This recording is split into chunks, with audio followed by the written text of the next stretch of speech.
Magandang araw sa inyong lahat. Ako nga pala si Binibining Gilamay Sibatuon, ang inyong magiging guro sa asignaturang Filipino.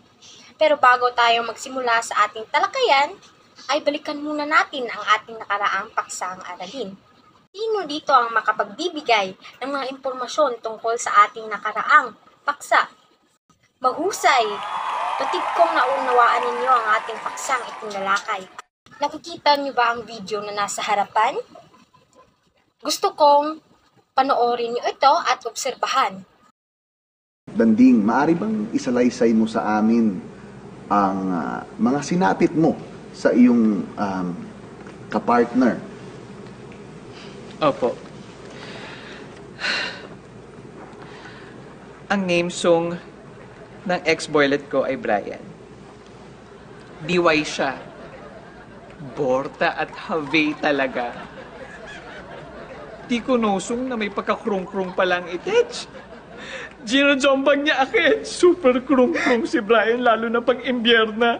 Kala ko everlo na ang relationship namin. Pero mega jombag niya ako ng sobra, lalo na pag imbase siya. At first carry lang. Pero pag syugal, jumojongit na ang fesla ko kakajombag. Tuloy pa rin. Jombag to the max pa din siya, lalo na pag waakit siya kung mag-givesong na anda sa kanya. Naiintindihan niyo ba ang mga sinabi sa video? Sa tingin niyo, anong mga salita ang kanilang ginagamit? Tama!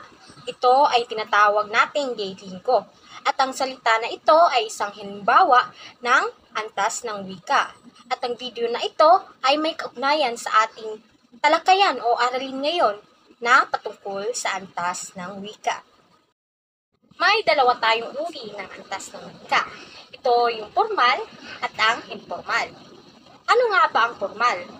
Ito ang mga salitang standard dahil kinikilala, tinatanggap at ginagamit ng higit na nakararami, lalong-lalo na ng mga nakapag-aral ng wika. At may dalawa tayong uri ng formal na salita. Ito yung pambansa at ang panitikan. Ito ay mga salitang karaniwang ginagamit sa mga aklat pangwika sa lahat ng mga paaralan. Ito rin ang wikang kadalasang ginagamit ng pamahalaan sa pagtuturo. May kahulugang denotasyon. Kapag sinabi natin denotasyon, ito yung mga literal na salita na may kahulugan mula sa diksyonaryo. Ito yung mga halimbawa ng pambansang salita. Una ay ang bandila, pangalawa ay ang lagare, pangatlo ay ang kulambok, pang-apat ay manika, panglima ay isame, pang-anim ay ang larawan. Umako naman tayo sa pangalawang uri ng formal na salita. Ito ay ang pampanitikan. Ano nga ba ang pampanitikan? Ito naman ay mga salitang gagamitin ng mga manunulat sa kanilang mga akdang pampanitikan. Ito rin ay ang mga salitang matatayog, malalalim, makukulay, at masining. Ito yung mga halimbawa ng pampanitikan na salita. Una ay ang butong na nangangahulugang nag-isa. Pangalawa ay makitil o mapatay. Pangatlo ay mag-irog o magkasintahan. Pang-apat ay yung layag o mahal. Panglima ay yung maglililo o magtataksil. Pang-anim ay yung katoto o kaibigan. Pangalawang uri ng antas ng wika ay ang informal. Ano nga ba ang informal?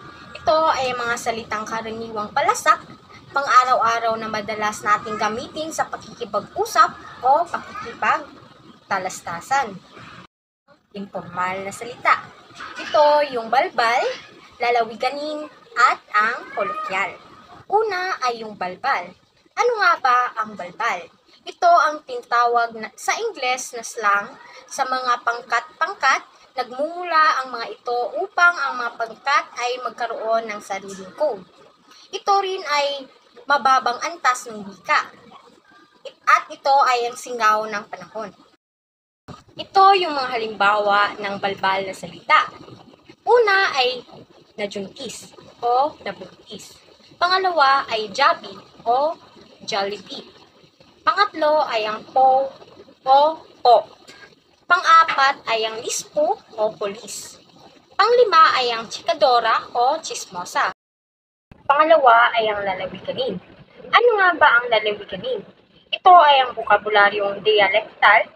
Ito rin ay ginagamit sa mga lalawigan at partikular na tao.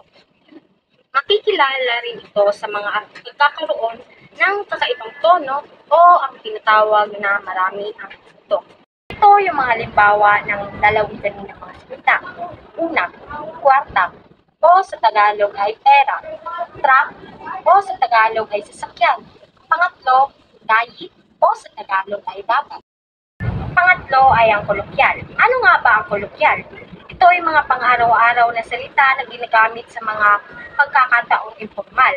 Maaaring may kagaspangan ng kaunti ang mga salitang ito. Ito yung mga halimbawa ng mga kolokyal na mga salita. Una, sayo o sa iyo. Pangalawa, nasan o nasaan. Pangatlo, paano o paano.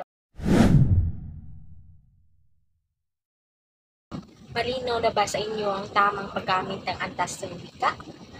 Ano-ano ang mga uri ng antas ng wika? Magaling! Kayo nga ay nakinig sa akin. Palakpakan ang inyong mga sarili. Sa pagtataya ay magbibigay ako sa inyo ng mga salita. Piliin kung ito ay lalawiganin, pampanitikan, pambansa, kolokyal, o balbal na salita.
Ngayon ay tapos na tayo sa ating talakayin.